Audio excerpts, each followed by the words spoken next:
theme? Theme is the overall idea of a piece of literature. So think about the lesson or moral of the story that the author is trying to get across to you. One thing to remember is do not confuse theme with plot. Plot is what the characters do. It's the action of the story. It does not have to do with the overall lesson or message that the author is getting across. Now, obviously, what the characters do is going to help you understand the theme, but plot and theme are not the same thing. Plot is going to be more about human nature, society, and life in general. There can also be more than one theme. The author may have one overall message, but there may be a few messages in there, or you may be able to find more than one theme besides the main controlling theme of the story. Some questions to ask yourself are, what is the lesson or message? And some common themes are, man struggles against society, man struggles against nature, overcoming adversity, the importance of family and friendship, man struggles with faith, sacrifices bring rewards, and honesty is the best policy.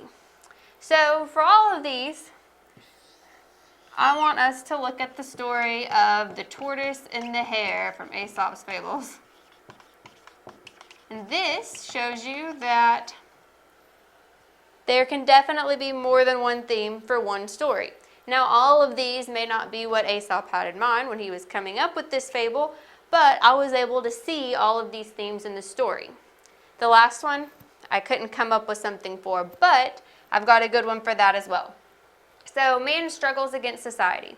You've got this tortoise who feels like he's going to keep going and he's going to try to win the race, but all of society is against him and saying, oh, that hare has got you beat. He's way faster than you. I don't know why you think you're fast enough to beat him. So I'm sure that tortoise was struggling against society's views of him. Another one would be man struggle against nature.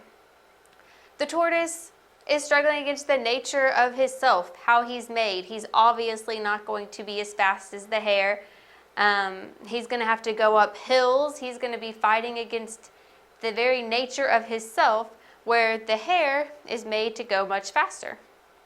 Overcoming adversity.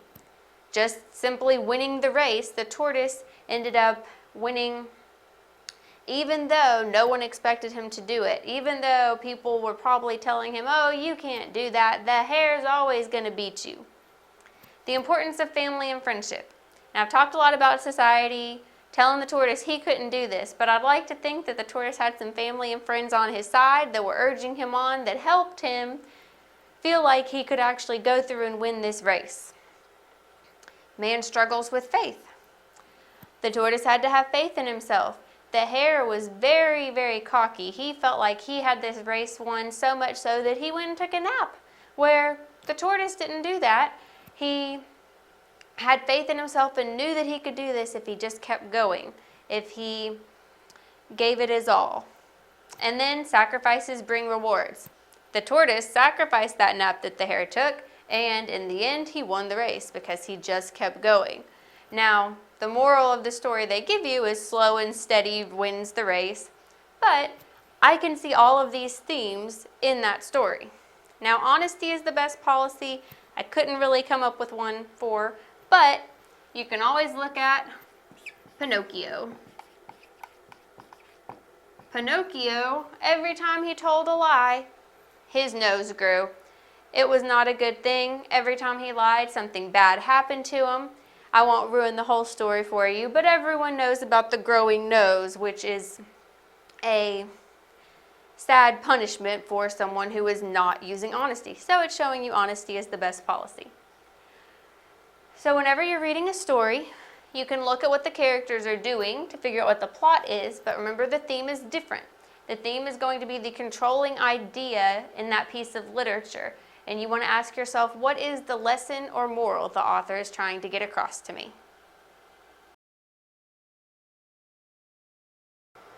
Figurative language.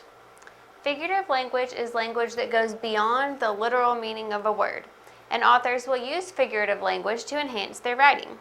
Some common examples of figurative language are hyperbole, simile, metaphor, and personification. So we'll discuss each of those and I'll give you some examples for each. Hyperbole is exaggeration. People will say something and you aren't meant to take it literally. You're meant to know it's an exaggeration, but it's there just to emphasize how strongly the author is trying to convey something. For instance, I've told you 1,000,000 times. I bet some of you have probably heard that one. And 1,000,000 times, really? Probably you haven't heard whatever your parent or teacher has said they've told you 1,000,000 times. It's an exaggeration. It's hyperbole. It's meant to emphasize that they've already told you this a lot more times before now. Another example would be, I had a ton of homework. You did not literally go home with 2,000 pounds of homework, but you're telling people I had a lot of homework. It was way more than the normal amount. It was a ton. It was that much homework. So that's what hyperbole is, exaggeration. Next we've got simile, which is comparing two things using like or as. And this is very important. You have to use those words like or as, or it's not going to be a simile anymore. So, the child howled like a coyote. We see our word like. You're comparing two things in this sentence. The child howled like a coyote compares the child to a coyote using the word like. This example is letting you know that the child is loud. Its crying sounds like a howl, much like a coyote. So this figurative language is used to bring a coyote to mind to help you picture and hear in your mind how this child is screaming or crying. Next, let's look at this example. She ran as fast as lightning. Well, that's going to compare two things here, and we see the word as. So what is being compared in this sentence? She ran as fast as lightning. And usually when you have one as, you've got two. So it's comparing she, or a girl, to lightning. And that is being done by using the word as. So when you're comparing a girl to lightning, you're saying she's that fast. It went so fast you barely got to see her before she got past you or got to the finish line. So it's just letting you know she's really, really fast. So that's what simile is, comparing two things using like or as. And again, these are the important words to look for to make it actually be a simile. It could be a metaphor, which compares two things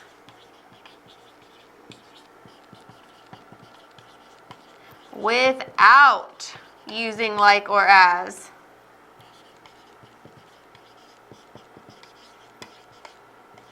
And that is really the big difference between a simile and a metaphor. A simile uses like or as. A metaphor does not use like or as. So let's look at some metaphor examples. She was lightning running down the track. So this sentence is very similar to this one. They're both comparing she, or a girl, to lightning. They're both saying this girl is really fast, but this one just says she was lightning. She was lightning running down the track. It doesn't say she ran as fast as lightning. It doesn't use like or as, it just says she was lightning. So it's a different way to use the same kind of figurative language. So that's one example of a metaphor. Let's look at this. And this is an excerpt from Edgar Allan Poe's poem, The Raven. And his eyes have all the seeming of a demon's that is dreaming. Now this one's a little trickier because it doesn't just come out and say, this was this, or this is this. Like here it said she was lightning.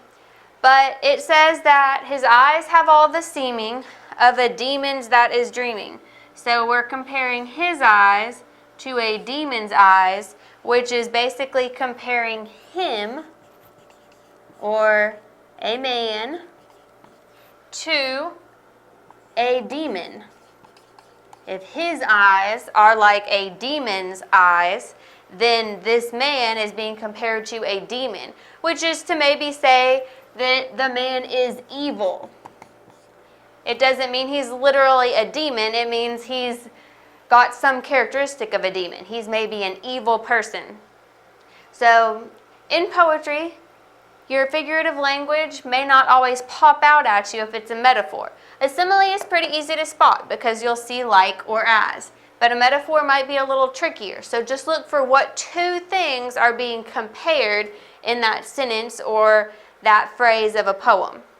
And the last piece of figurative language we're going to discuss is personification, which is when an inanimate object is given human qualities. You are personifying it. You are making it do something a person would do, even though it's not something that can do these things. And remember, inanimate objects are going to be things that are not alive. A chair, a teapot, the wind, water, those are inanimate objects. So the example here, the water slapped the side of the boat. The water slapped. Can water actually slap like a person would slap?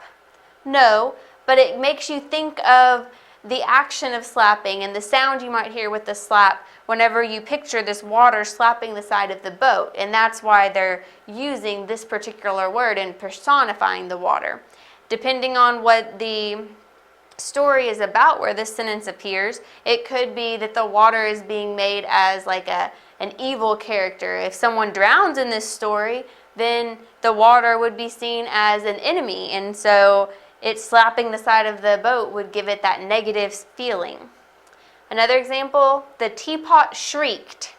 Shrieking, screaming, that loud sound, you can hear it in your head when you think about the noise a teapot makes. But a teapot isn't actually shrieking like a person would. It's simply making that noise because the air is hot enough that it's trying to get out now. Or the wind howled. Wind can't howl like a wolf would howl, but wind makes that same kind of sound sometimes, and so the author is trying to put that sound of howling in your mind when they're describing the wind. So figurative language can be a lot of different things. Hyperbole, where you're exaggerating. Simile, where you're comparing two things using like or as. Very important markers for a simile. Metaphor, where you're comparing two things without using like or as. And personification, when an object is given human qualities, whenever it's personified. And all of these techniques are used so that the words will go beyond the literal meaning of them and give you a deeper understanding of the poem or the work that you're reading. The author is trying to go beyond the words and make you really think about their meaning and put certain connotations in your head whenever you're reading.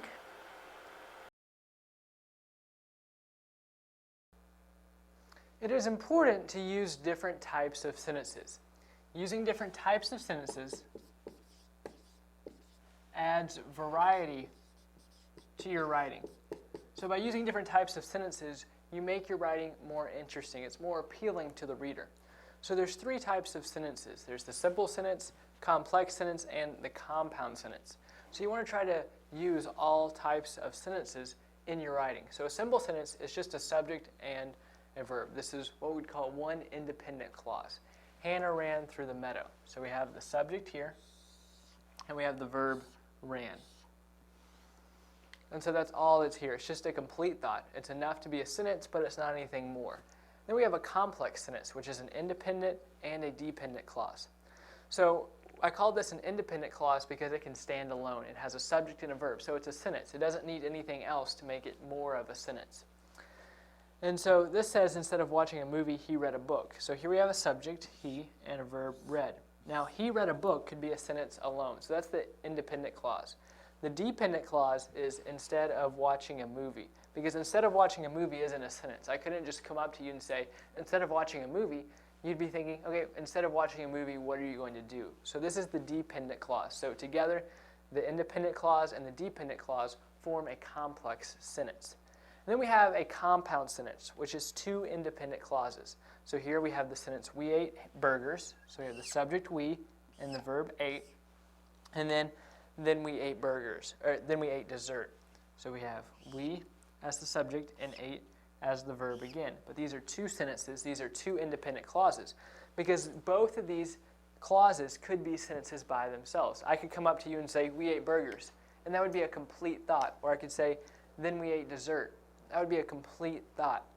So by joining these two together, we're forming one sentence, but we're forming one sentence out of what could be two sentences. So that's two independent clauses, which makes a compound sentence. So when you use all of these, it gives your writing variety. It makes your writing more interesting. And also, by using different types of sentences, it makes your sentence length differ as well. So generally, your simple sentences are going to be kind of short, and sometimes your complex or compound sentences will be pretty long. And so by having different lengths to your sentences, it makes your writing more interesting.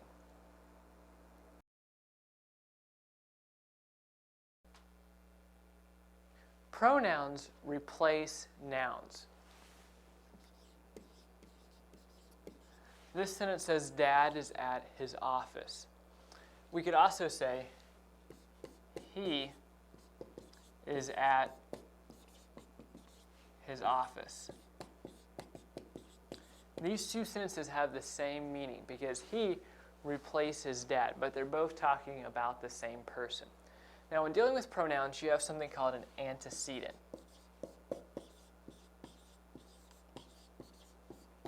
An antecedent is the noun that a pronoun replaces.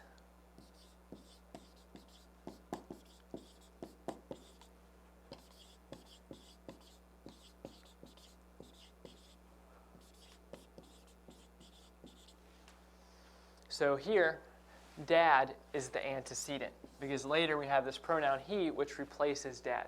Now there are many pronouns, so I'm going to go ahead and list most of those. I, you, he, she, it, we, they, me, you, him, her, it, us, them, my, your, his, her, its, our, their, mine, yours, his, hers, ours, theirs, myself, herself, ourselves, and himself.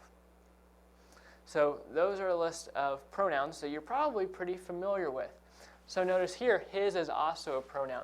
So Dad is the antecedent for both his and he. Now, why do we use antecedents? Why don't we just always use that noun?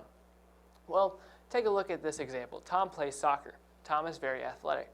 It's kind of redundant or annoying to say Tom every time. So instead, we can replace Tom, which is now an antecedent, for he. Tom plays soccer. He is very athletic. Because we just mentioned Tom, we know who he is talking about.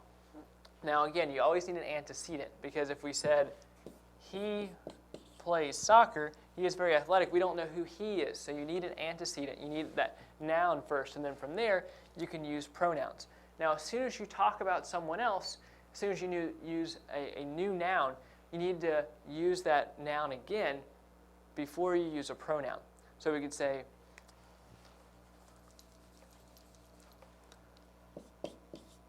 Tom plays soccer. He is very athletic. Sam plays soccer too. Now if we were to say, he likes basketball,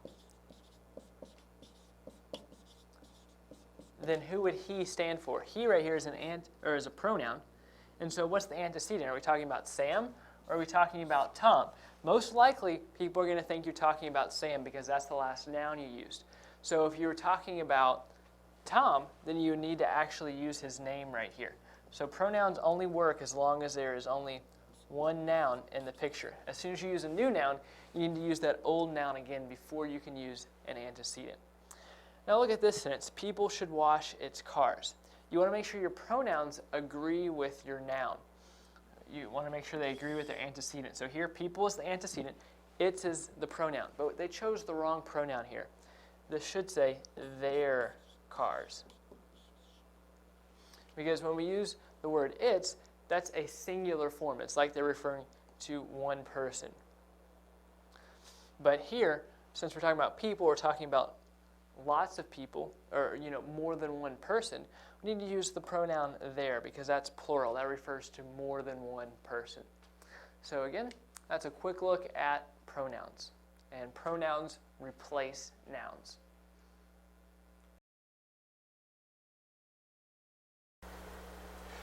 In this video, we want to go over prefixes.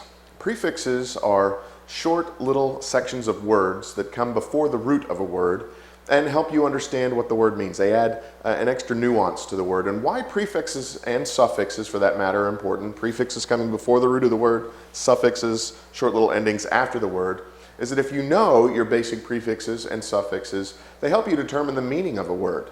And they're important clues, especially if you're taking a standardized test where they say we want you to find the word with the opposite meaning. Sometimes just knowing the prefix can give you enough of a clue, even if you don't know what the root means, to find the opposite. We've got a few examples on the board and we want to go through those briefly just to show you the importance of prefixes, how they can help you in your test-taking strategies, and how they can help you understand the meanings of words. So prefixes give clues as to a word's meaning. Knowing them can help you find the word with the opposite meaning on a test. So words like prefixes like pre. Here we think pre-operative, pre-op. That means before the operation. Or prescient.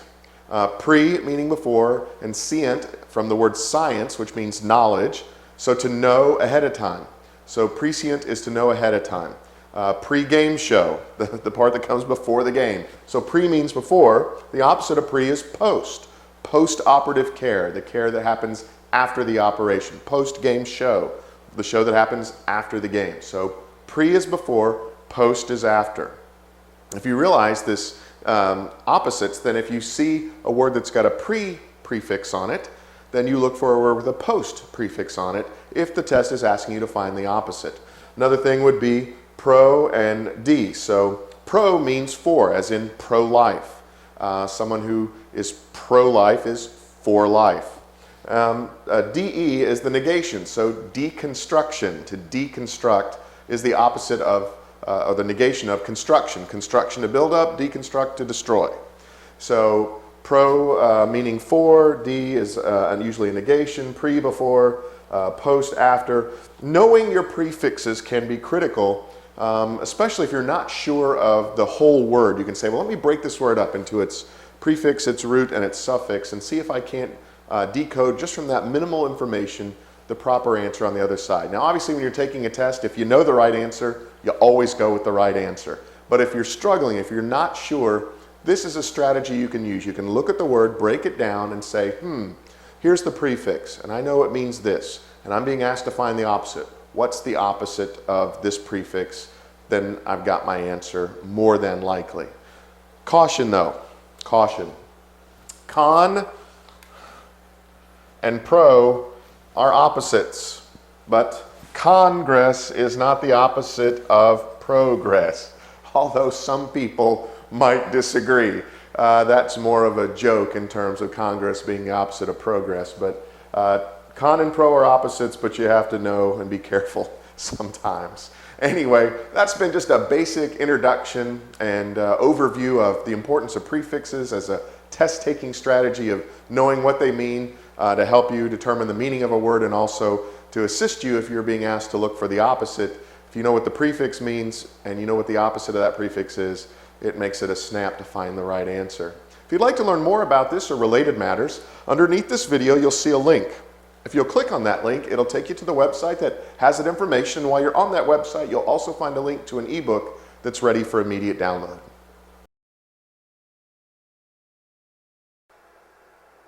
Characters are an essential part of every story. So characters can be classified into two main categories, flat and round. The terms flat and round pertain to how much the character changes throughout the story. So flat characters have little change in personality throughout the story, or many times no change in personality. They're very predictable, they're always the same. And because they're predictable, they can be considered not very interesting. So that's why they play small roles in the story. The main characters of a story are never going to be flat characters. Instead, They're going to be round characters, because round characters incur lots of change throughout the course of a story. So they play the main roles. So flat characters and round characters both contribute a lot to a story. Obviously, round characters are needed to play the main roles because they're going to be developing and changing a lot, and that's what moves the plot along. The plot is moved along by changes in characters' personalities. Flat characters are also needed, however, because they play the smaller roles in the story, the supporting roles that make the main characters very interesting. So when we're talking about round characters, you probably heard me use the word development.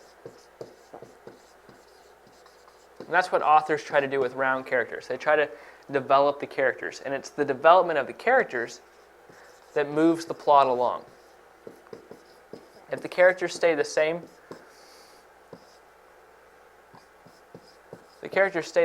throughout the entire story, then the plot's not very interesting because the plot's not going to progress very much. So round characters are essential to moving the plot along. But the important thing to take away from this, if you remember one thing, is that characters can be split up into flat characters and round characters. Flat characters having the same personality and round characters changing in personality throughout the story.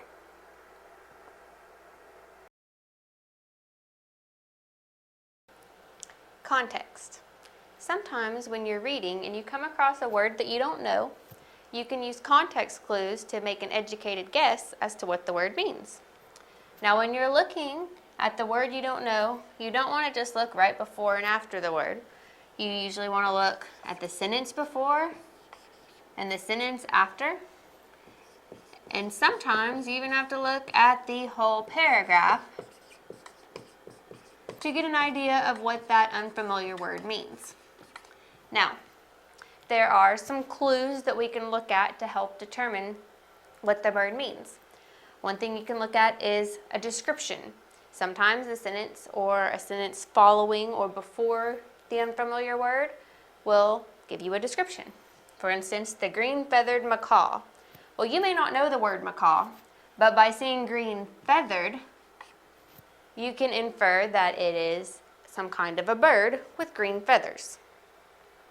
Another clue you could look at are synonyms. If you hear the soft and supple leather, well, since you have soft here and then supple, both describing leather, you can figure out that supple probably has something to do with being soft. And in reality, it means moldable. It's easily moldable, and it is somewhat soft to be able to do that. We'll go ahead and note that this one was our bird. Now another clue you can look for are antonyms. Angie is sweet. She doesn't have a malevolent bone in her body. Well, you may not know what malevolent means, but you probably know what sweet means. And if she isn't malevolent and she is sweet, then you can figure out malevolent is something bad, something negative, the opposite of sweet. And in reality, malevolent means evil. Another clue you can look for are definitions. Sometimes the sentence before, after, or part of the same sentence your word is in will just give you the definition of the word. For instance, the echidna, an egg-laying mammal native to Australia, and then they might tell you some interesting fact about the echidna.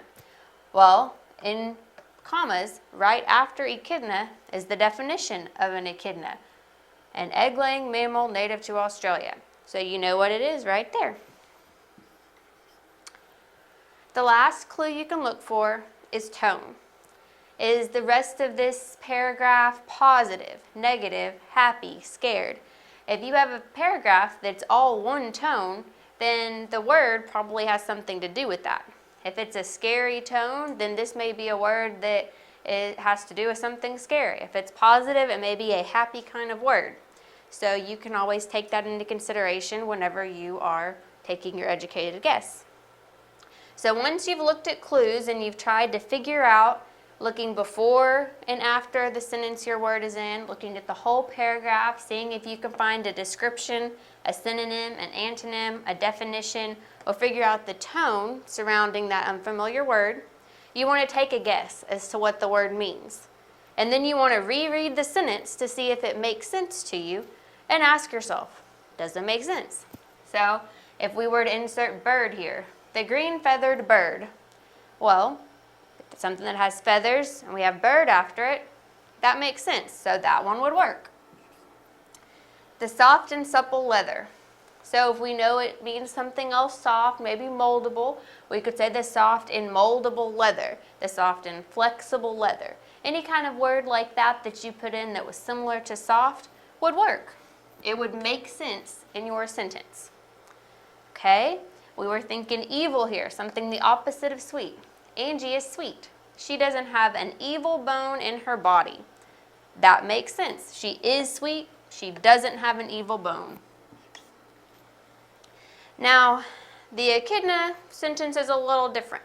If they plug in a definition for you, then it's a little harder to check. You would just say, an egg-laying mammal native to Australia, and then maybe tell the sentence after that point, because the definition's already there for you. There's not really a synonym for echidna or anything else you could have come up with for what that one meant.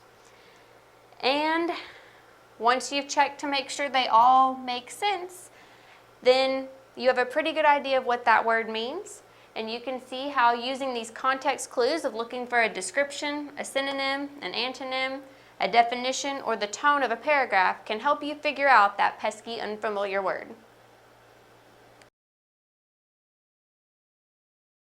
Allusion.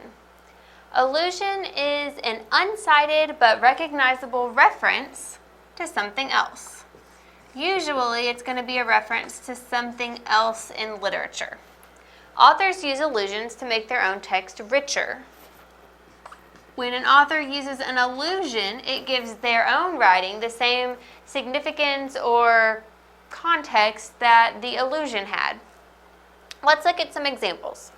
Martin Luther King Jr. started his I Have a Dream speech by saying 50 years ago. This is a clear allusion to President Abraham Lincoln's Gettysburg Address. Lincoln started with fourscore and 7 years ago. So, even though Martin Luther King Jr. wasn't saying the exact same thing, he started out with 50 years ago, which is similar enough that people knew he was alluding to President Lincoln's speech. This reminded people of the significance of the event. And in reminding people of the significance of the Gettysburg Address, it lent significance to the speech that Martin Luther King was making. Let's look at some other examples. Scrooge. If someone is alluded to as Scrooge, or there's a Scrooge reference in writing, it's going to be someone who is not very generous. They're kind of miserly. They don't like to share. And that would be something that you would have seen in A Christmas Carol, where he goes around and sees what his life would be like if he weren't there and realizes to change his ways. But Scrooge was a very miserly man who didn't want to share with people who really needed it. If you see Pinocchio, it's a reference to someone who is lying. If you see a Trojan horse, it means someone who, or something that is a trick. It looks like the real thing, but really there's a trap concealed inside. An Achilles heel is a reference to Achilles from Greek mythology, and his heel was his one weak spot. So your Achilles heel would be your weak spot, where someone could really get to you. A Romeo from Romeo and Juliet. Romeo would be someone who was really good with women, someone who really loved to, take girls out on dates and was really good at, getting girls to go out on dates with them. Turn the other cheek is a biblical reference when Jesus told people that they shouldn't seek revenge, but should instead turn the other cheek if they're slapped once. Turn the other cheek so you can get hit on the other side of your face. And it's just his metaphor for saying, don't seek revenge. That's not the Christian way. Solomon is another biblical reference. He was a very wise king. So if you're referred to as someone who's like Solomon, it means you've got a lot of wisdom. And a Good Samaritan is another biblical reference, and it refers to the Good Samaritan on the road who helped someone when no one else would. So a Good Samaritan today is someone who helps people or helps a person that no one else is trying to help. So allusions can be used to ground text in a particular time or place,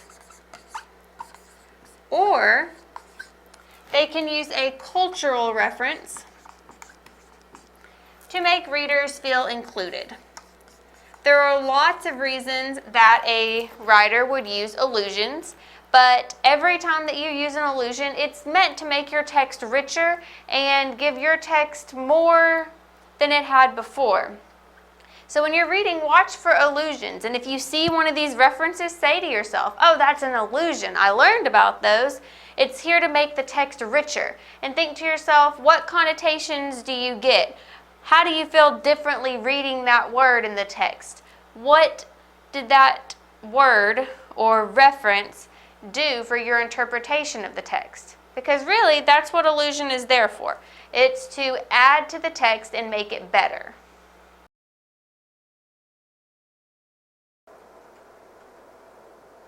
A comma is there for the purpose of breaking the flow of text. So basically, we could define the job of commas as to break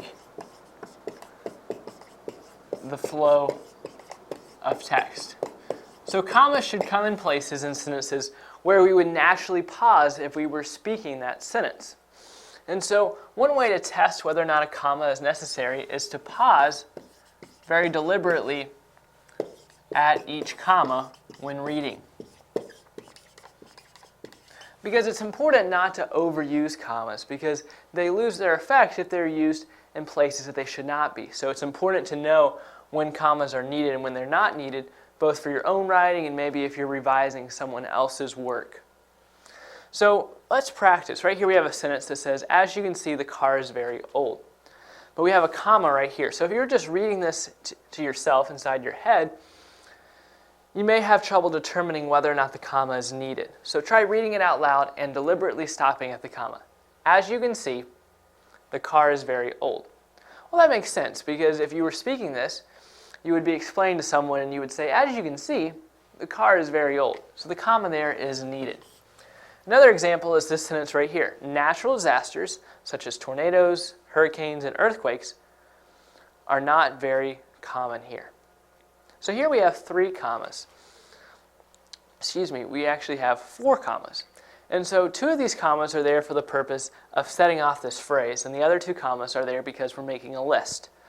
So first, let's take a look at the phrase. Natural disasters, such as tornadoes, hurricanes, and earthquakes, are not very common here. So really, we could omit everything in between these 2 commas and just say natural disasters are not very common here. So that's why we're using commas here, because we could set this off. But if you were speaking this, you would say natural disasters, such as tornadoes, hurricanes, and earthquakes, are not very common here. So both of those commas are needed. Now, when you're reading the list, such as tornadoes, hurricanes, and earthquakes, you don't really need to pause in between each item in the list.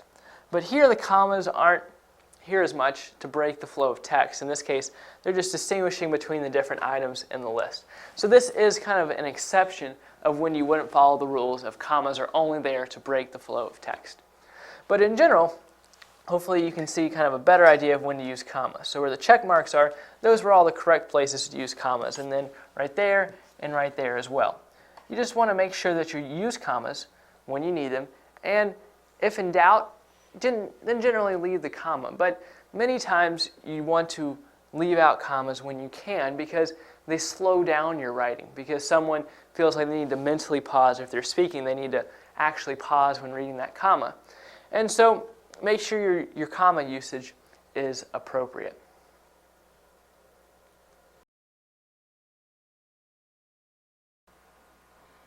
Fractions. A fraction is a number that is expressed as one integer written above another integer with a dividing line between them, like x divided by y. So for example, 3/4.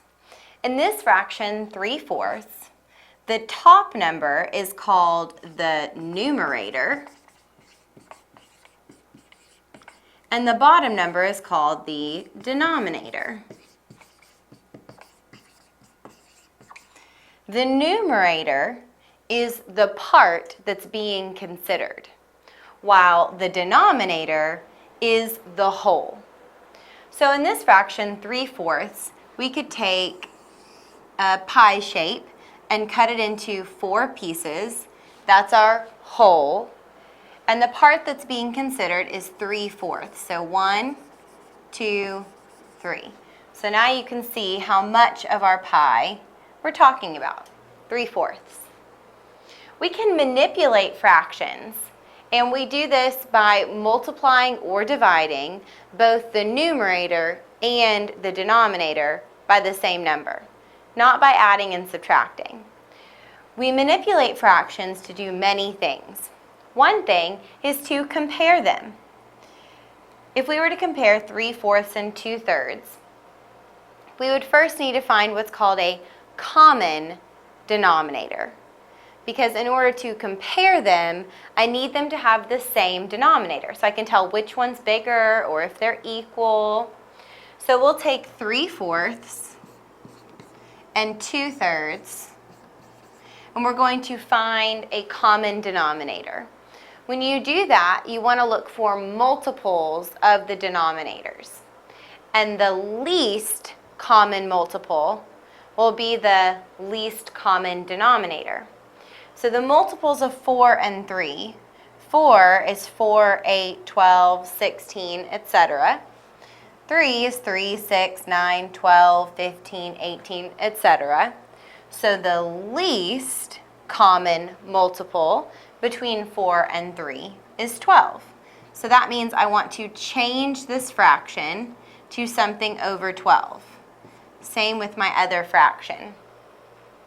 What I'm doing is creating an equivalent fraction. 3/4 is equal to something over 12.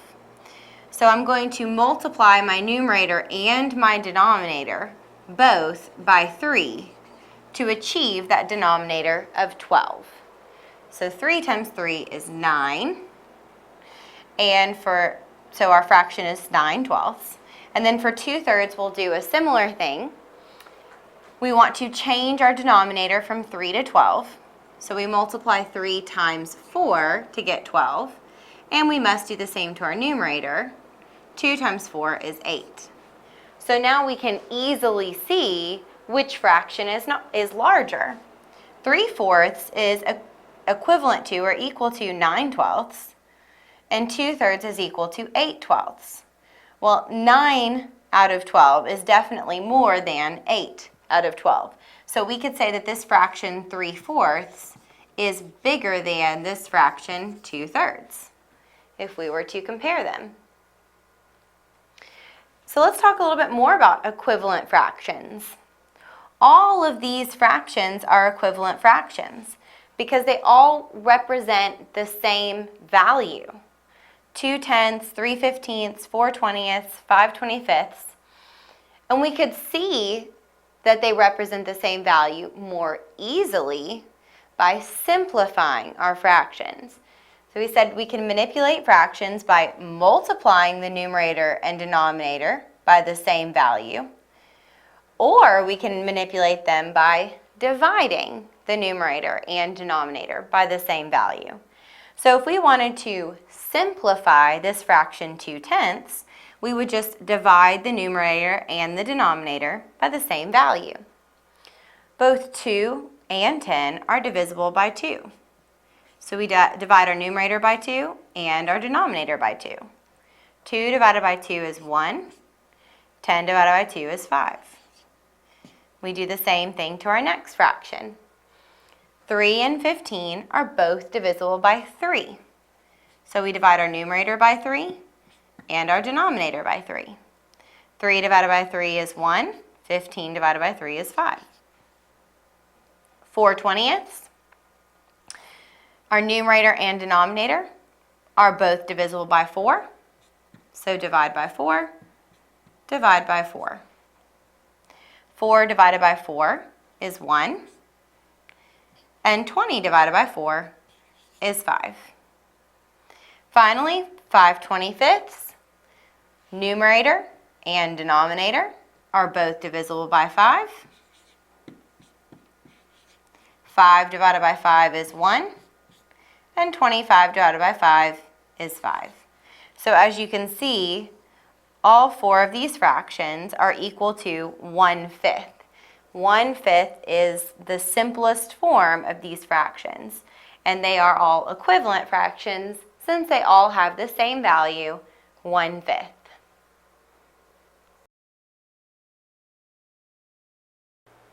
Decimals.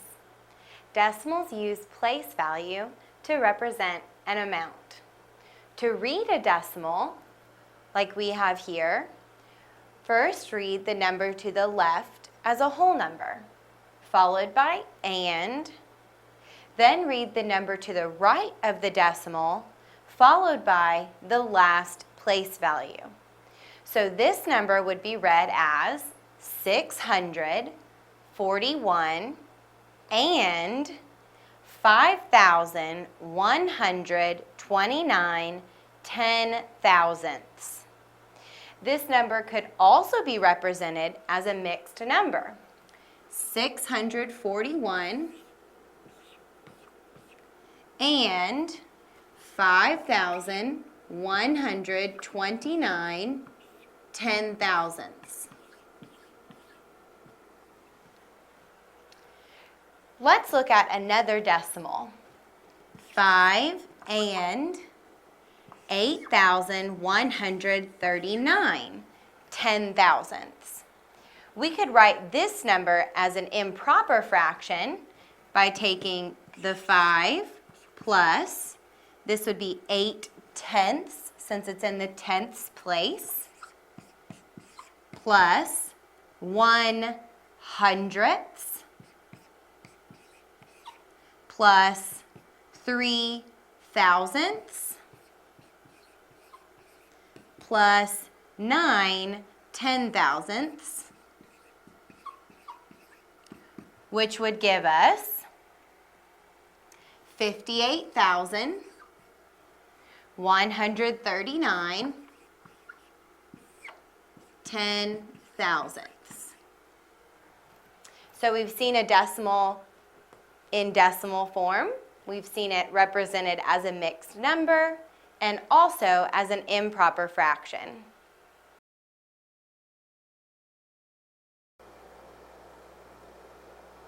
In math, we have rational numbers and we have irrational numbers. So we're going to be taking a look at rational numbers, which have 4 different categories, and those are integers, percents, fractions, and decimals.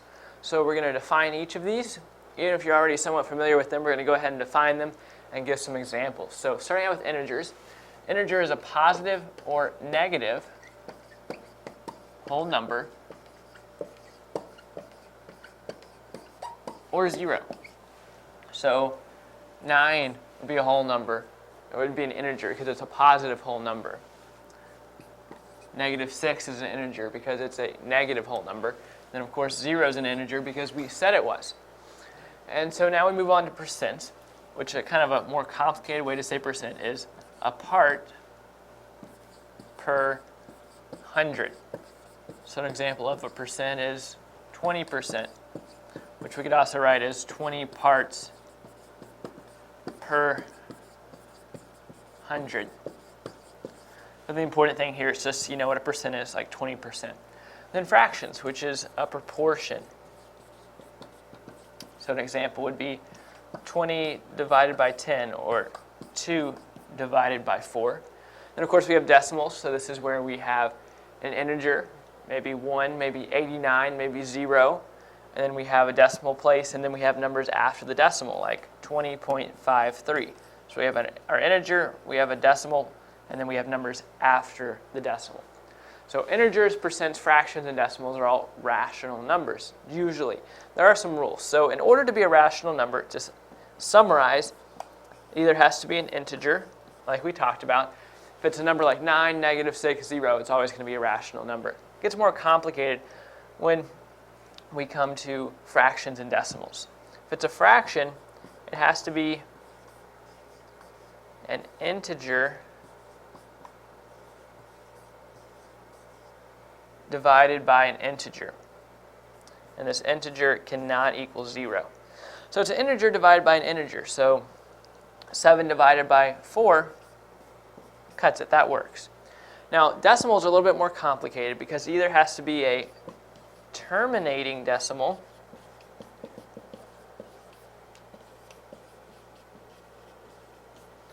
or a repeating decimal.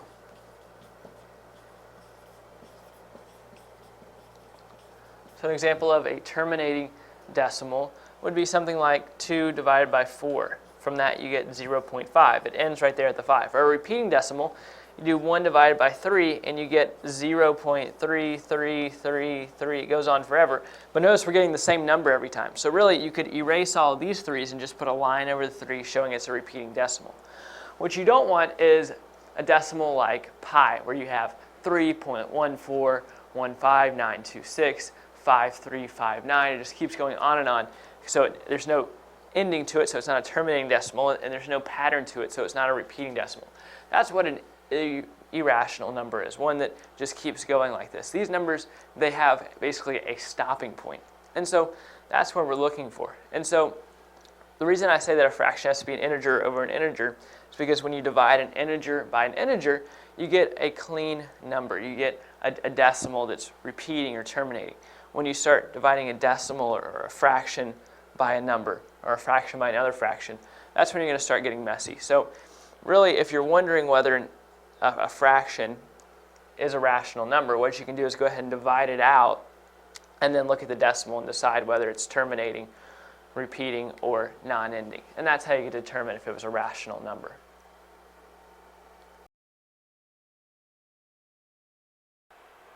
Ratios. A ratio is a comparison between two quantities. You can think of a ratio like a fraction. And since it's just like a fraction, a comparison of two numbers, it is treated a lot like a fraction, meaning you're going to simplify it anytime you can. Let's look at this problem. Suppose a sampling of fish from a local pond contains 12 bass, 8 catfish, 38 minnows, and 4 trout. What is the ratio, so the comparison of two numbers, of bass to minnows? Now, when they ask you this question, they're telling you exactly how to set your ratio up. Since it says bass to minnows, we read left to right.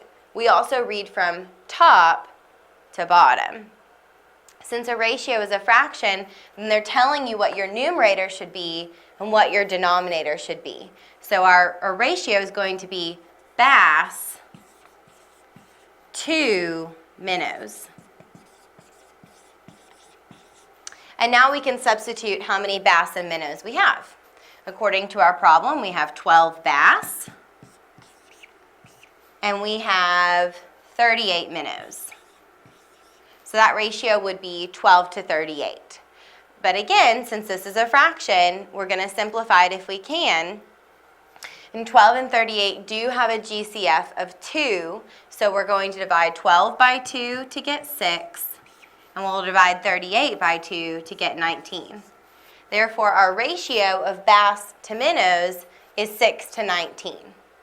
But that's not the only way we can write a ratio. We could also write it as 6 to 19, or as 6 to 19. And these all mean the same thing, and they all give you the same information, that for every 6 bass in the pond, there are 19 minnows in your pond. It is important, though, the order of your numbers. Since the ratio they were asking for was bass to minnows, your bass number should be first, and then your minnows number. So make sure you put it in the right order. That is very important.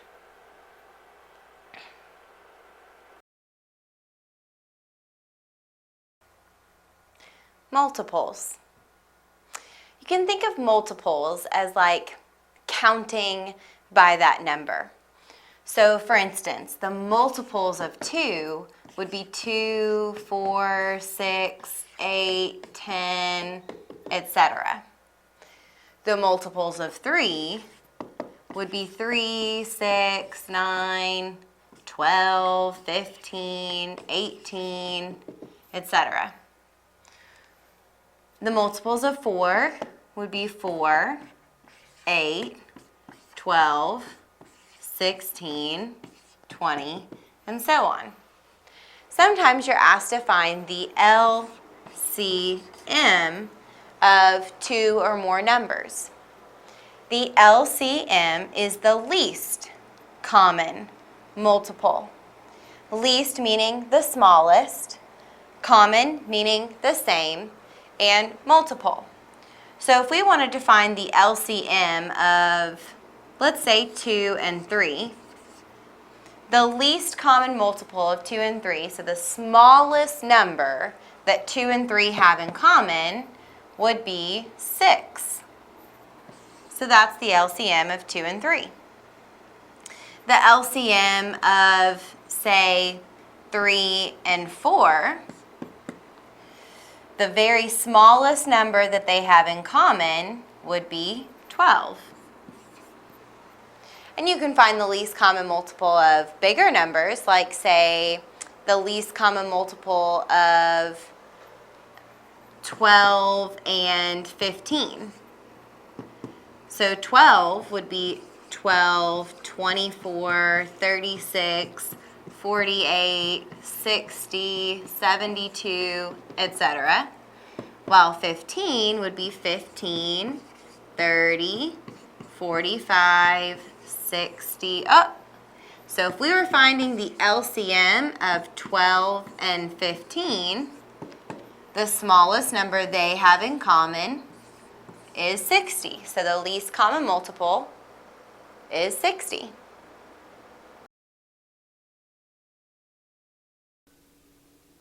Today we're going to briefly go over one simple machine, the wheel and the axle. The wheel and the axle, categorized as a simple machine, and we want to talk about mechanical advantage of the wheel and axle.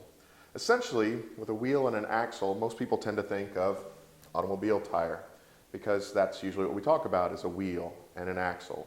2 wheels attached by an axle. But what we want to think about to help illustrate the point of the mechanical advantage of the wheel and axle is something more along the lines of a steering wheel. Essentially, the steering is done by the central column.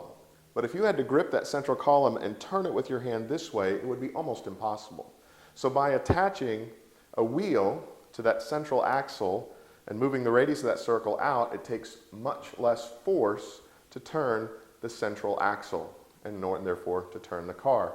So what you have then is a mixture of one type of force, the wheel, attached to the axle, making it easier then to do what you would ordinarily have to exert a great deal of force if you grabbed the main axle itself and tried to turn it by itself. So I've got a picture here. This is the central axle here. This is the outer wheel of the steering wheel, if you will. If we had to grab the central column and turn it, it would be almost impossible for us to get enough force. But you move the wheel out, attach to the axle, and you apply force out here, and it becomes much easier to turn here. So force here translates here to greater force. So the mechanical advantage increases with the radius. So I've got an example up here. If we've got a radius of 12 versus a radius of 10, with our axiom over here, the mechanical advantage increases with the radius. Bigger radius, 12, means greater mechanical advantage. What we mean by that is if the same amount of force was applied to the outer wheel at 10 inches and the same amount of force applied to the wheel at 12 inches, you would get a much greater advantage at the 12-inch radius than at the 10, assuming the same amount of force is applied. It becomes, it translates here to the central axle much greater. So the mechanical advantage is greater the larger the wheel is. And in the same way, if you've got a larger wheel, it takes less force to turn it. So if you think about it, sometimes in little sporty cars, they have sort of smaller steering wheels, but when you get to something as big as a bus or an 18-wheeler, they usually have very large steering wheels. And this is just an application of this simple machine, the wheel and the axle, the mechanical advantage increasing as the radius also increases. Well, this has just been a basic overview then of the simple machine, wheel and axle. If you'd like to learn more about this or related matters, underneath this video, you'll find a link. If you'll click on that link, it'll take you to that website that has that information. And while you're on that website, you'll also find a link to an ebook that's ready for immediate download. Photosynthesis. Photosynthesis is a process used by plants and other autotrophic organisms to convert light energy, usually from the sun, into chemical energy that can be used by the organism. Photosynthesis usually gives off oxygen as a waste product as well. Oxygen is not something that the plant or other autotrophic organism will need in most cases, and so it will give off oxygen as a waste product. Now, autotrophic means that these organisms make their own food. They are capable of creating their own food. They can harness the light energy and create their own source of nourishment. Heterotrophs cannot do that and must rely on autotrophs or other heterotrophs for their nourishment. Most plants, most algae, and cyanobacteria perform photosynthesis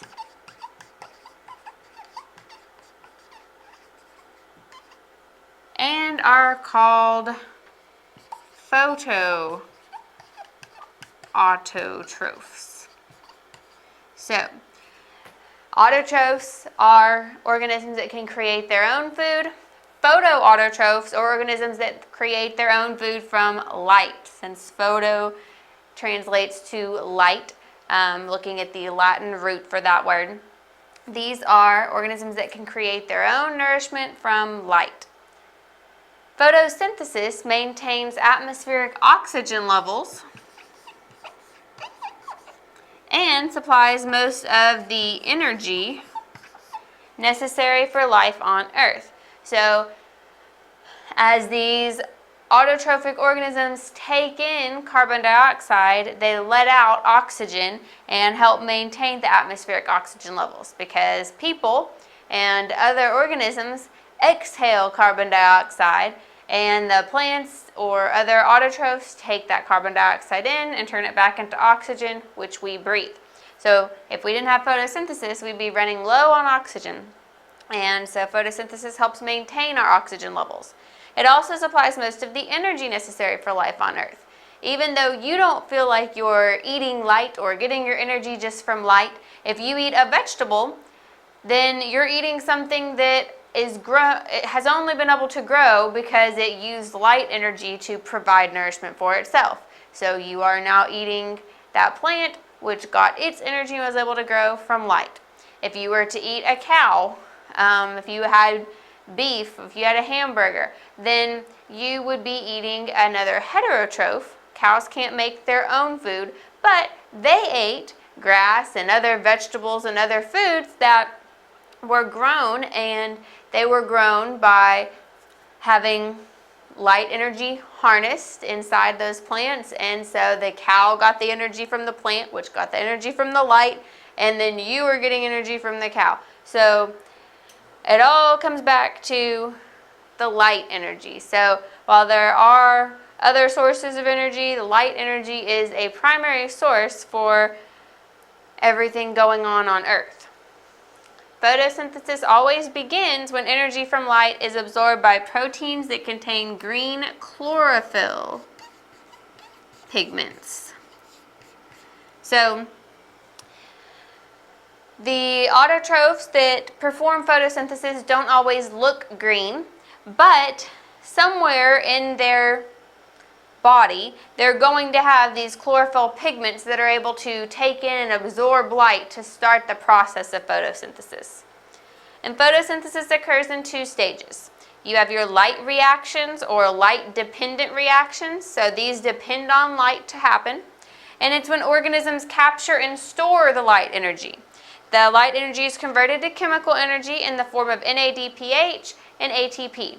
So in this light reaction or light-dependent reaction stage, the light energy is actually captured, turned into a chemical form of energy that can be stored or immediately used if necessary.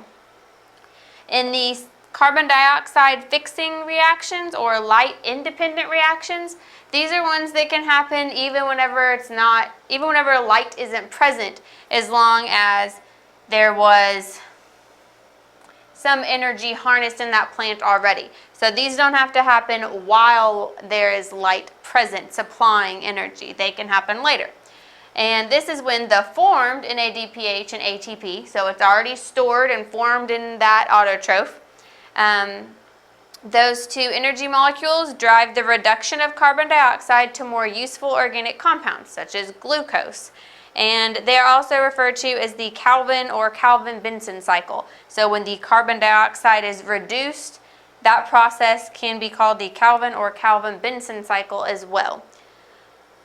So even though this is a light-independent reaction, it does still depend on molecules that were created by converting light energy into a stored chemical energy. So even though we call them light independent, they really couldn't occur if you didn't have the light transferring, the light energy that was able to be transferred to these energy molecules that are stored chemically.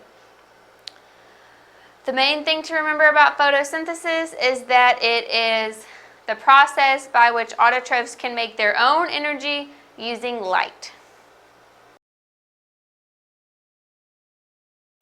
Genes. A gene is a molecular unit of heredity of a living organism. A gene is the basic instruction, a sequence of nucleic acids. So a gene is going to be the instruction, it's going to be the sequence of nucleic acids that tells the cell to code for a certain protein or for a certain RNA chain. It isn't just one little thing, it's a sequence that gives an instruction to the cell. While an allele codes for one variant of that gene. So if you've heard someone say, oh, she has really good hair genes, or she's got the gene for blue eyes, that's not exactly true, because everyone has a gene for eye color or hair color, and for every other trait that you have. But what determines what color your hair is or what color your eyes are is going to be the alleles for that gene. So there are dominant alleles and recessive alleles. And if you have even one dominant allele, then you're going to have the dominant gene. If you have two recessive alleles, then you will have that recessive gene. For instance, if you have two parents that have brown eyes, you could still end up with blue eyes because blue is a recessive gene. So both of your parents had one dominant and one recessive brown and blue eye color allele. The brown would have been prevalent in both of them. But since they both had that recessive blue allele present, you could still end up with blue eyes because of the recessive alleles combining. And I know that all sounds a little confusing, but it's just to tell you that each gene doesn't determine something all on its own. It's the alleles that are the variants of that gene that determine what the outcome of each gene sequence is. Genes do specify all proteins and functional chains. So they specify how these are going to be created, the functional RNA chains. Genes hold the information needed to build and maintain an organism's cells and pass genetic traits to offspring. So where I was talking about two parents that could have brown eyes and still pass on the blue eye color, it's because of the alleles that they carry, whether dominant or recessive, whether you can see it as a physical trait or not.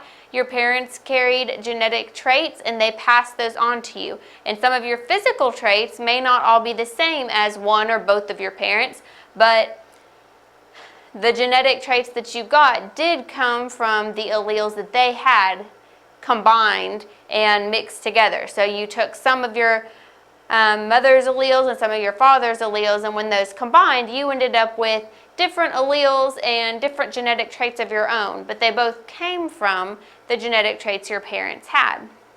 Some examples are eye color, number of limbs, and blood type. So some genes you can see right away manifested, such as eye color or number of limbs. But blood type is something that you would have to do a little more scientific research to discover. You can also search for certain markers in your body for diseases such as Alzheimer's or other hereditary diseases. Those can be tested for, and your DNA will show, your genes will show if you have a likelihood of getting that disease. And so that's definitely not something you can see just by looking at someone. It's something that you would have to do more research into. But it's possible by looking at the genes in your body. Now, for a gene to create or code for its protein, it must go through transcription.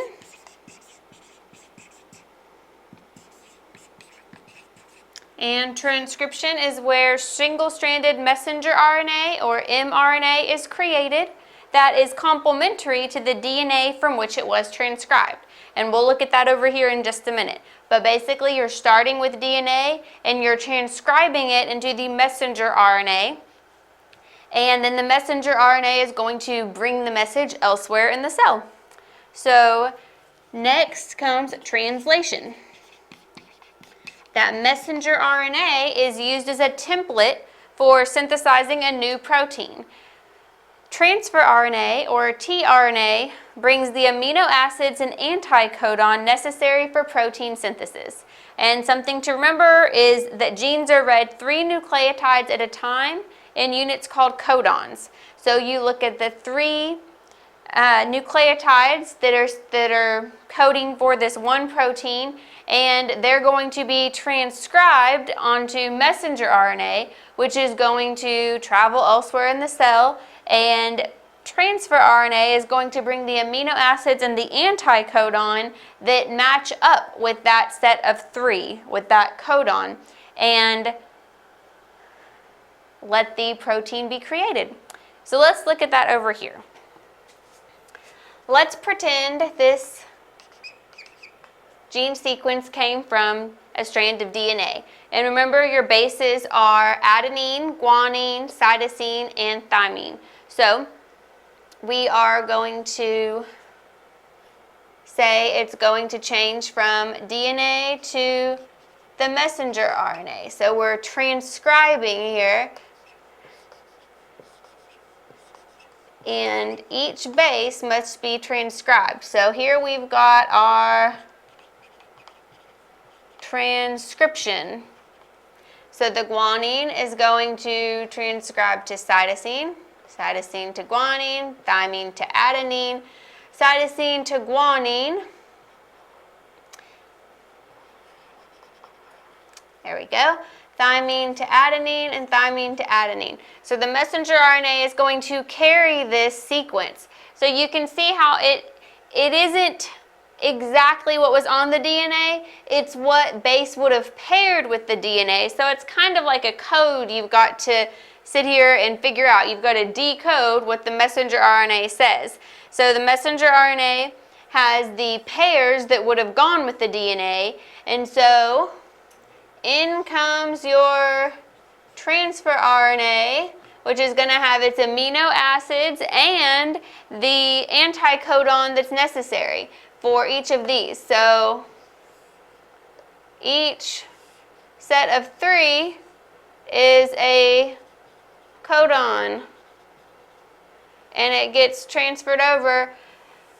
And so now the transfer RNA is going to come in, and it's going to bring what we need. So it's going to say, okay, we had cytosine, so now we need the guanine. I guess we should really point this way.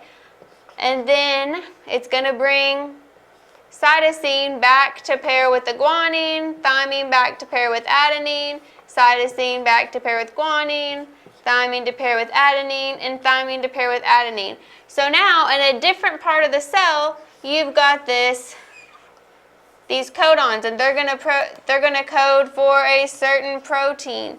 and this is what happens in the cell. So this part would be your translation. So you've got strands of DNA. Part of the cell says, oh, I need a certain protein. Well, this codon codes for one of the proteins you need, and this codon codes for one of the other proteins you need. So the DNA is going to send it. The messenger RNA is going to hold the transcription, which is where it's changed to what the pairs would be. What pairs with each base is going to be the transcription that goes on the messenger RNA. And then the messenger RNA travels off into the cell to where the protein is needed. The transfer RNA is going to bring the bases plus amino acids. And then you're going to get these bases plus the new amino acids are going to give you your proteins that these codons were coding for. So you've got your transcription where it's coded onto the messenger RNA, and then you've got translation where it's decoded and the transfer RNA brings in what you need plus amino acids and your proteins are created. So it's kind of a complicated process, but it's what genes do. That's their job. Their job is to send messages throughout the cell so that new proteins can be created. And they are going to carry your hereditary information, and they have the basic instructions necessary to tell your body how to carry out the hereditary processes and keep producing the genes that you keep producing the cells and the proteins that you need and maintaining your cells. So just keep in mind, genes are units of hereditary information, and they carry messages throughout the cell and instruct the cell on how to create the proteins that your body needs. Eukaryotic and prokaryotic cells. There are a lot of differences between eukaryotic and prokaryotic cells, and there are a few similarities. So we've set up this chart to kind of compare and contrast each of them so you can see the differences between the two. Cell type. Eukaryotic cells are usually multicellular. They're going to come in a bundle of cells, where prokaryotic cells are usually unicellular. There'll just be one single cell standing by itself. Examples would be animals and plants are composed of eukaryotic cells. There are a lot of cells that make up each animal or plant. Bacteria and archaea are prokaryotic cells. Usually it's just one cell standing by itself. Nucleus. Eukaryotic cells have a nucleus, and prokaryotic cells do not. They do have a nucleoid, which has nuclear material just kind of floating in the cytoplasm, where the eukaryotic cell has a cell membrane and has a nuclear membrane and keeps the nucleus separate from the rest of the cell. Number of chromosomes. Eukaryotic cells are going to have more than one. The prokaryotic cells are just going to have one, and it's going to be a plasmid and not a true chromosome. Lysosomes and peroxisomes. Yes, eukaryotic cells will have those, and they will be membrane bound. Prokaryotic cells will not have membrane bound lysosomes and peroxisomes. Microtubules. Yes, eukaryotic cells have them. Usually no on the prokaryotic cell, but rarely they will have microtubules, but it's very rare. It's more likely that you'll come across a prokaryotic cell that will not have microtubules. Endoplasmic reticulum.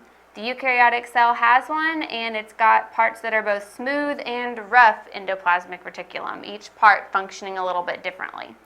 Prokaryotic cells do not have an endoplasmic reticulum. Genetic recombination. Eukaryotic cells are going to reproduce by meiosis and the fusion of gametes. Prokaryotic cells are its partial and unidirectional reproduction. It just kind of transfers DNA to another cell. So it isn't as if the cell is splitting and giving half of its DNA matter to something else. It's just transferring some to a new cell. DNA wrapping on proteins. In eukaryotic cells, the DNA wraps around proteins called histones. In prokaryotic cells, there are multiple proteins that fold and condense the DNA, and once it's folded and condensed, it's supercoiled and wound around tetramers of HU protein. Mitochondria? Yes, eukaryotic cells have them. No, prokaryotic cells don't. And you can see the eukaryotic cells are going to be a lot more complex than the prokaryotic cells. So they do have more things in them, and the prokaryotic cells have less inside of them. Flagella. These are microscopic on eukaryotic cells. They're membrane bound, and they are usually arranged as 9 doublets, so 9 little pairs of flagella surrounding 2 singlets. On prokaryotic cells, they are submicroscopic, so even with a normal microscope you wouldn't be able to see them, and they're composed of only 1 fiber, where this one has 9 little fibers, 9 sets of little fibers surrounding 2 singlets. Cytoskeleton. Yes, the eukaryotic cell has a defined cytoskeleton. With prokaryotic cells, it may or may not be present. You may have some little bits that give it a skeletal shape, but usually there's not much cytoskeleton in a prokaryotic cell. Ribosomes are going to be present in both. They're going to be larger in the eukaryotic cells and smaller in the prokaryotic cells. The Golgi apparatus will be present in the eukaryotic cell and absent in the prokaryotic cell. Chloroplasts. Yes, they will be in eukaryotic cells if it's a plant. Chloroplasts are what holds the chlorophyll. So in plants, you've got chloroplasts to hold the chlorophyll in. In prokaryotes, no, you do not have chloroplasts. The chlorophyll is just kind of scattered in the cytoplasm, little dots here and there to help absorb the sunlight. Vesicles, yes, in both the eukaryotic and prokaryotic cells, and vacuoles, yes, in both. So here's what they have directly in common, that they both have vesicles and both have vacuoles. Now, in some of these other characteristics, they do have something similar. They both have ribosomes, but one is larger and one is smaller. They both have nuclear material, so the eukaryotic cell has a defined nucleus, and the prokaryotic cell has the nucleoid, which has some genetic material in it. And then cell size is going to be 10 to 100 micrometers, which is really small, and prokaryotic cell is going to be 1 to 10 micrometers. So you can see that the cell size on eukaryotic cells are going to be about 10 times larger on average than these tiny prokaryotic cells. There is a lot of information here, and there's a lot to remember about prokaryotic and eukaryotic cells, but as you learn about each one of these things individually, it will be easier to remember which one goes with which, and you can always refer back to this chart to kind of keep track of what is in a eukaryotic cell, what characteristics the eukaryotic cell has, and what all is inside of a prokaryotic cell and what characteristics it has.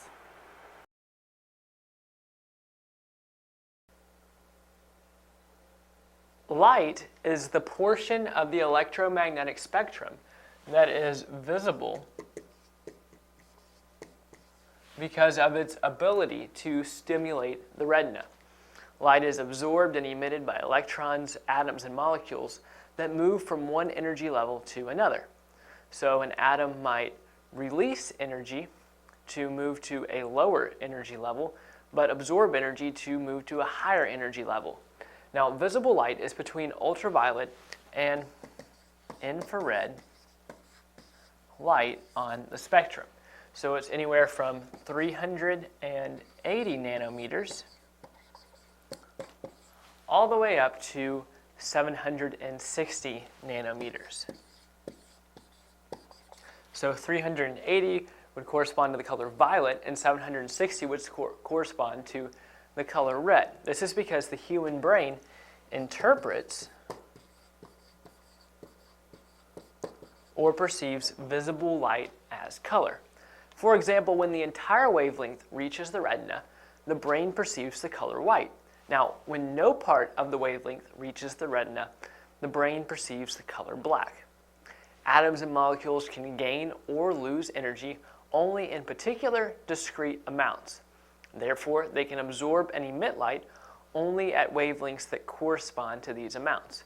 So, Using a process known as spectroscopy, these characteristic wavelengths can be used to identify substances. DNA, or deoxyribonucleic acid, contains all of the hereditary or genetic material in humans and most other organisms. So the DNA is what lets people know what genetic material is in a person or is in a certain creature or other organism. Now each cell in an organism has the same DNA. So if someone were to get a piece of your hair and a fingernail and a piece of skin and look at it very closely and look at the DNA in all three would be the same, and it would let whoever was looking at this know that all three of those articles came from the same person. This is the same for other organisms. Each cell in the organism's body is going to have the same DNA pattern so that you'll be able to tell that it came from the same creature. Most DNA is found in the nucleus of a cell.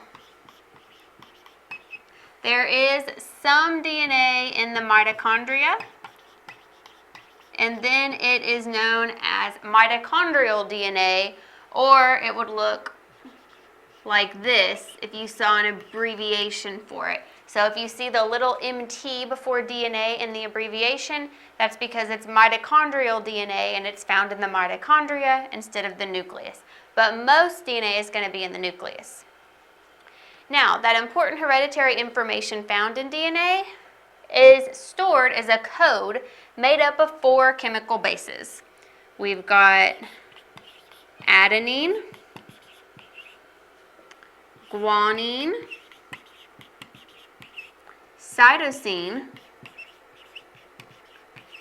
and thymine.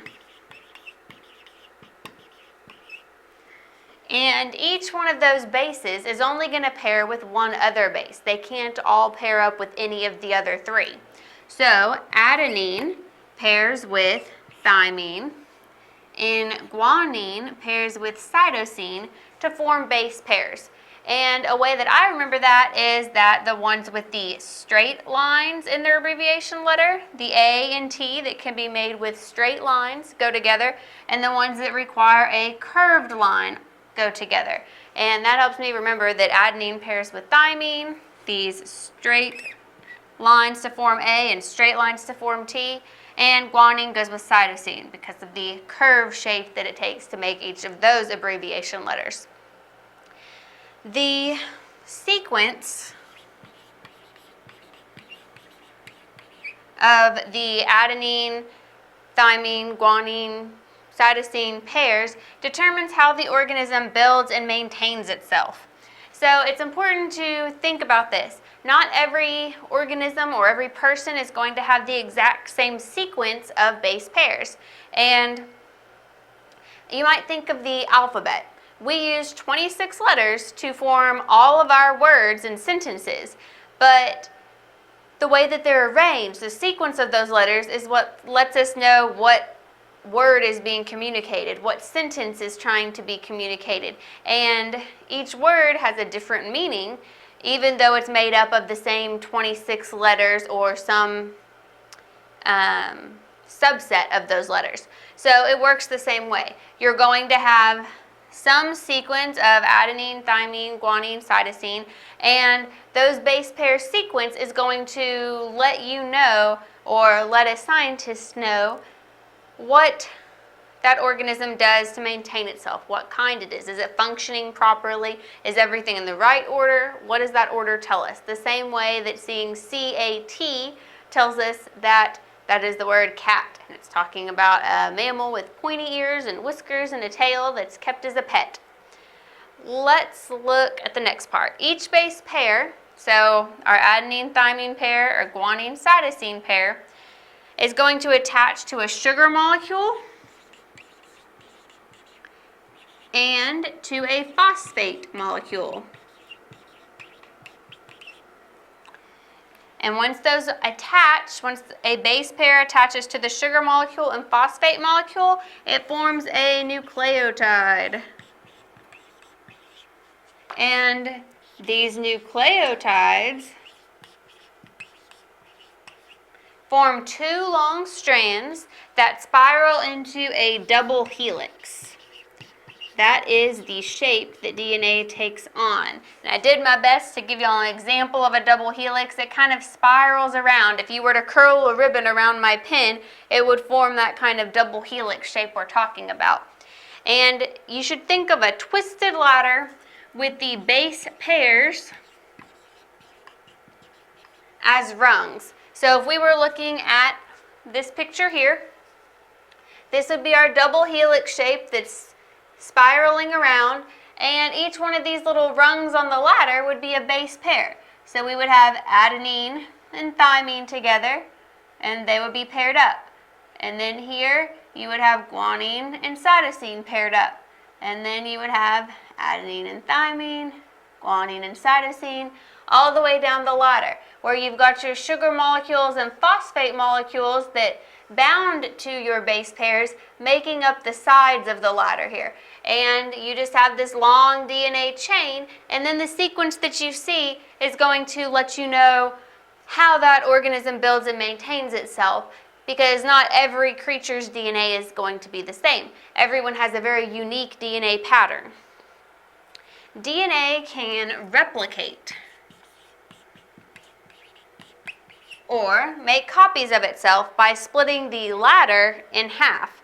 So if we're looking at this and we just decided to go through and cut this ladder in half, we would be separating those base pairs all the way down. So then you have AG, and any other base pairs you've got. So we know we've got adenine, guanine, and because we know what's on one side of the ladder, each strand or half of that ladder serves as a pattern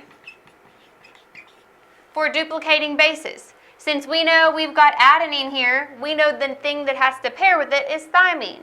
If we've got guanine, cytosine has to pair with it. Since in DNA, adenine and thymine always pair together and guanine and cytosine pair together, you will know, or the cell will know, okay, I've got this DNA, I've only got half of it, but it's a pattern. If I have adenine, I need to add thymine to the other side. If I've got cytosine, I need to add guanine to the other side. So the cell will know, based on that half, that strand that it gets from DNA, how to make a complete DNA molecule and be able to form that double helix and complete the DNA strand. And each new cell needs an exact copy of DNA from the old cell. Because remember, each cell in an organism has the exact same DNA. So if the DNA is replicating itself, it needs to be giving an exact copy to a new cell so that this can continue, and the organism is going to continue to have the same DNA in it.